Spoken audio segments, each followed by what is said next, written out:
Feet of Clay, A Study of Gurus by Storr. First published by Harper 1996, in Great Britain. Introduction. Some characteristics of gurus. This is a book about gurus. The Sanskrit word guru means heavy. When applied to people, it means someone who commands respect. Professor R.F. Gombrich informs me that in Sanskrit the word is normally applied to one's father and most commonly of all to a teacher. He suggests that the closest English equivalent is respected teacher. Today, anyone regarded as an expert in any field, from football to economics, is liable to be deemed a guru. In this book, I am restricting the term to teachers who claim special knowledge of the meaning of life, and who therefore feel entitled to tell others how life should be lived. Chambers' 20th century dictionary defines guru as a spiritual teacher, a venerable person. Not all gurus are venerable, but the definition of spiritual teacher is sufficiently accurate to indicate what is meant by the term in this book. Gurus differ widely from each other in a variety of ways, but most claim the possession of special spiritual insight based on personal revelation. Gurus promise their followers new ways of self-development, new paths to salvation. Since there are no schools for gurus and no recognized qualifications for becoming one, they are, like politicians, originally self-selected. Anyone can become a guru if he or she has the hubris to claim special spiritual gifts. Both recent and earlier history demonstrate that many gurus are, or become, unscrupulous wielders of power, who exploit their followers in a variety of ways. Yet there have also been gurus whose holiness, lack of personal ambition, and integrity are beyond question. Jesus, Muhammad, and the Buddha were gurus who are still venerated and whose teachings have changed the lives of millions of people. Since this book is concerned with some gurus who are less than admirable, I want to affirm at the outset that I recognize that morally superior individuals exist whose integrity, virtue, and goodness are far beyond the reach of most. Such people, unlike gurus, usually influence others by their examples in daily life, rather than by swaying crowds with rhetoric. Such people, unlike gurus, usually influence others by their examples in daily life, rather than by swaying crowds with rhetoric, surrounding themselves with adoring disciples, or claiming access to esoteric wisdom which the ordinary person cannot reach unaided. Most of us have encountered people who can be described as good without being priggish. Perhaps they visit the sick, or adopt deprived children, or devote themselves to charitable enterprises without hope of reward or public recognition. They do not preach. They do. Genuine virtue is usually unobtrusive, although it may be perceived as something less admirable when exposed to the glare of publicity, as happened with Albert Schweitzer and Mother Teresa. Gurus are in a different category. I do not mean to suggest that all gurus have feet of clay. Yet many gurus have been entirely unworthy of veneration. False prophets, madmen, confidence tricksters, or unscrupulous psychopaths who exploit their disciples emotionally, financially, and sexually. In the light of history, we may think it easy to distinguish the saints from the madmen and the crooks. But it is clear that those who seek a guru to give their lives meaning find it difficult to make this distinction. This is partly because their urgent need blinds them to the true characteristics of the guru. This is partly because their urgent need, blinds them to the true characteristics of the guru, a distortion familiar to psychoanalysts who are accustomed to the phenomena accompanying transference. It is also because the best and worst prophets, though varying greatly in intelligence and personality, have a number of characteristics in common. A person becoming a guru usually claims to have been granted a special spiritual insight which has transformed his own life. This revelation is sometimes believed to come from God or from his angels, but may also be attributed to mysterious beings residing in the Himalayas or even to the inhabitants of other planets. Often, this purely personal revelation is claimed to be universally or at least widely applicable. In other words, gurus generalize from their own experience. Some gurus are inclined to believe that all humanity should accept their vision. Others allege that, when the last trump sounds, their own followers will be saved, whilst the majority of mankind will remain unredeemed. This apparently arrogant assumption is closely connected with certain features of personality displayed by a variety of gurus. Many gurus appear to have been rather isolated as children, and to have remained so. They seldom have close friends. They are more interested in what goes on in their own minds than in personal relationships, perhaps because they do not believe that anyone else really cares for them. In other words, they tend to be introverted and narcissistic. As Freud wrote, "The man who is predominantly erotic will give first preference to his emotional relationships to other people. The narcissistic man, who inclines to be self-sufficient, will seek his main satisfactions in his internal mental processes." Many painters, writers, and composers are narcissistic in that they value their own creative pursuits more than human relationships, and are often predominantly solitary. I wrote about such people in my book, Solitude. But although they spend much of their time alone, most creative artists want to communicate with others through their work and gain self-esteem from those who appreciate it.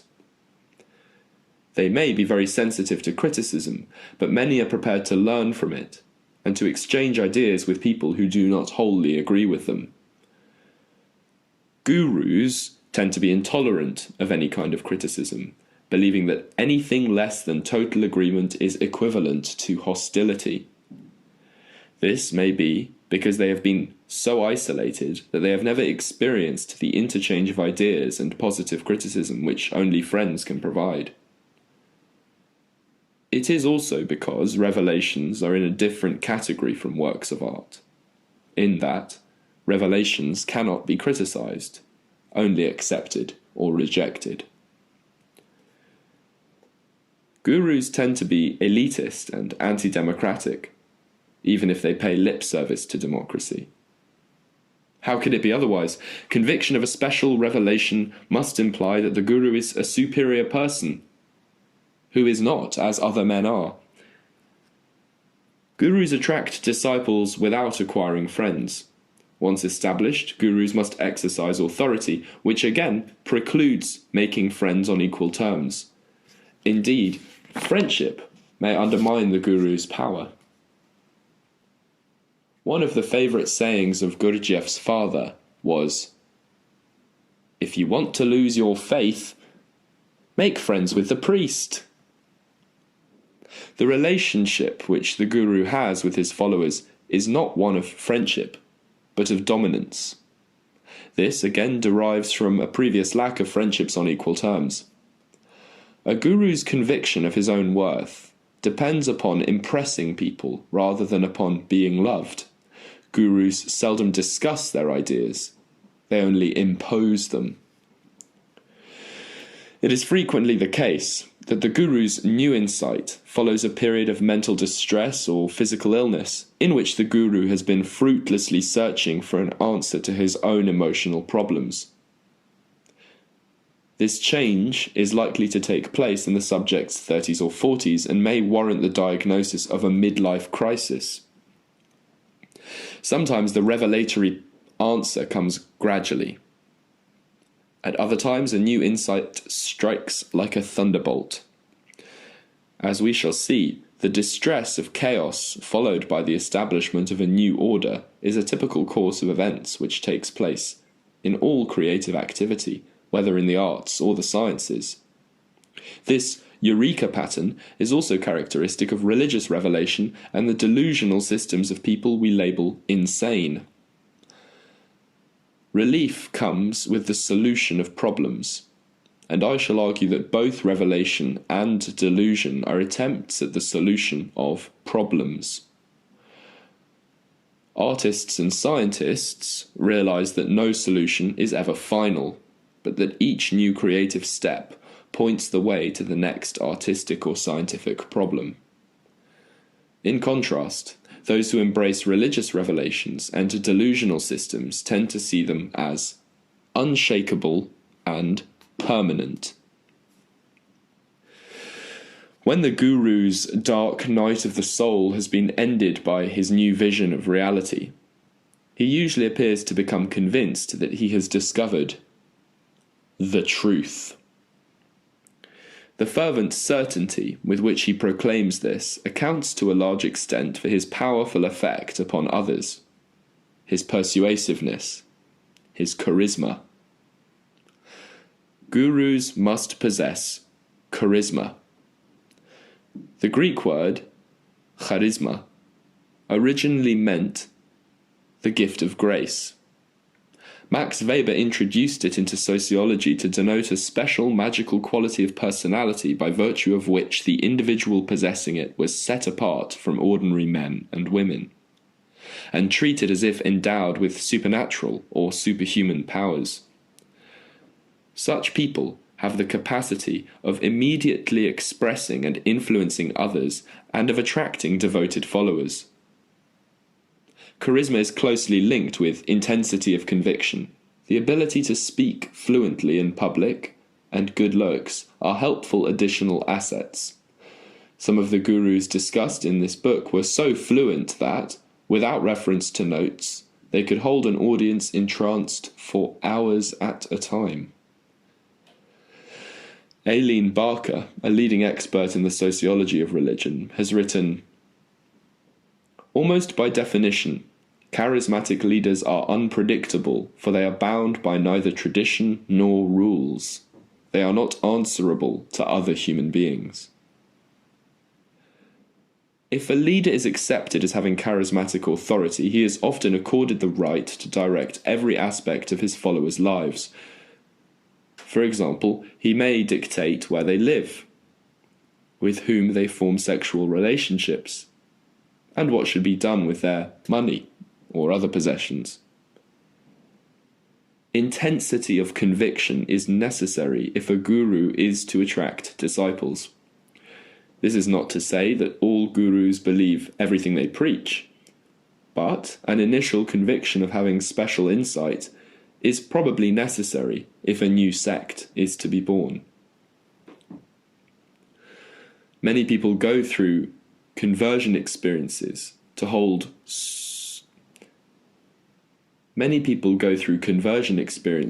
and hold strong religious or other convictions without being impelled to preach or to convert others. But gurus require disciples, just as disciples require gurus. We must consider the possibility that the conviction expressed by gurus is less absolute than it appears, in that their apparent confidence needs boosting by the response of followers. As we shall see, some gurus avoid the stigma of being labelled insane or even of being confined to a mental hospital because they have acquired a group of disciples who accept them as prophets rather than perceiving them as deluded. Some historians have proposed that all messianic characters have secret doubts about their missions, and that this is why they strive to gain disciples. It is difficult to sustain a belief in the authenticity of a new revelation if no one else shares it. Because they claim superior wisdom, gurus sometimes invent a background of mystery. Travels to parts of Central Asia or Tibet, inaccessible to the ordinary mortals, have in the past been promoted as prologues to the acquisition of esoteric knowledge and mystical experiences. Now that most of the world is mapped, explored, and, like Everest, cluttered with Western rubbish, it's harder to find places which are sufficiently remote and mysterious. But there are always other worlds. Perhaps other planets are inhabited by creatures of infinite wisdom who send messages to selected mortals. Some gurus appear to believe so. Unlike other humans, gurus risk becoming corrupted by power. Although a guru may begin his mission in ascetic poverty, success often brings about a revision of values. It is intoxicating to be adored, and it becomes increasingly difficult for the guru not to concur with the beliefs of his disciples about him. If a man comes to believe that he has special insights, and that he has been selected by God to pass on these insights to others, he is likely to conclude that he is entitled to special privileges. For example, he may feel, along with his followers, that he cannot be expected to carry out his exhausting spiritual mission if he has to worry about money, and that he is therefore entitled to demand and make use of any money which his followers can raise. Gurus sometimes end up living in luxury. Gurus who feel entitled to be relieved of financial responsibility also engage in sexual behavior which would be condemned as irresponsible in an ordinary person.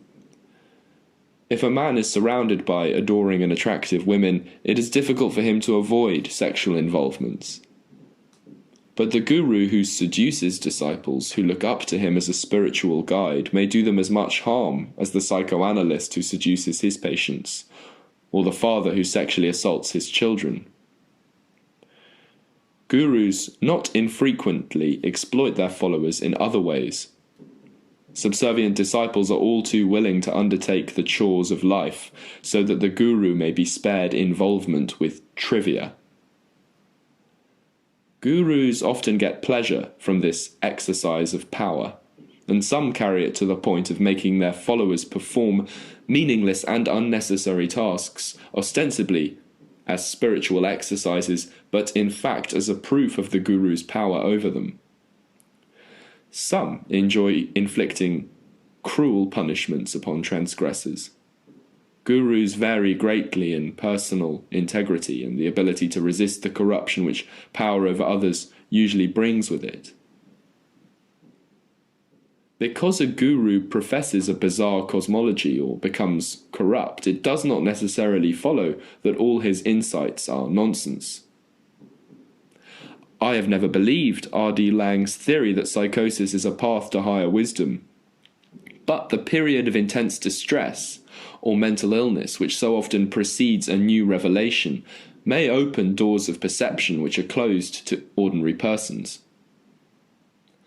Manic depressives sometimes claim that their experience of the depths of despair and the heights of elation have so intensified their lives that, if offered the choice, they would choose to have their illness rather than suffer the tedium of conventional normality. Even those who passed through an acute episode of schizophrenia and who have emerged intact are sometimes grateful for this experience. I shall often refer to Ellenberger's concept of creative illness, which is applicable to a number of gurus. Some gurus pass through a period of definable mental illness from which they recover. Others deteriorate to the point at which most psychiatrists would diagnose them as psychotic. That is, insane rather than neurotic, or suffering from temporary emotional instability. Still others remain socially competent and reasonably well-balanced throughout their lives. Critical examination of the lives and beliefs of gurus demonstrates that our psychiatric labels and our conceptions of what is or is not mental illness are woefully inadequate. How, for example, does one distinguish an orthodox or bizarre faith from a delusion? In what follows, I want to examine a few gurus who differ markedly from each other, but who all display some of the features which I have just described as characteristic. No guru exhibits all these features, but even the best and worst of gurus have something in common which distinguishes them from ordinary human beings. Contemporary cults like the Unification Church, the Church of Scientology, International Society for Krishna Consciousness, and the Children of God have been extensively studied and written about during the last 20 years before so many parents and others became anxious about the efforts that membership of these new religious movements was having on their children. My particular interest is the personalities of the gurus themselves.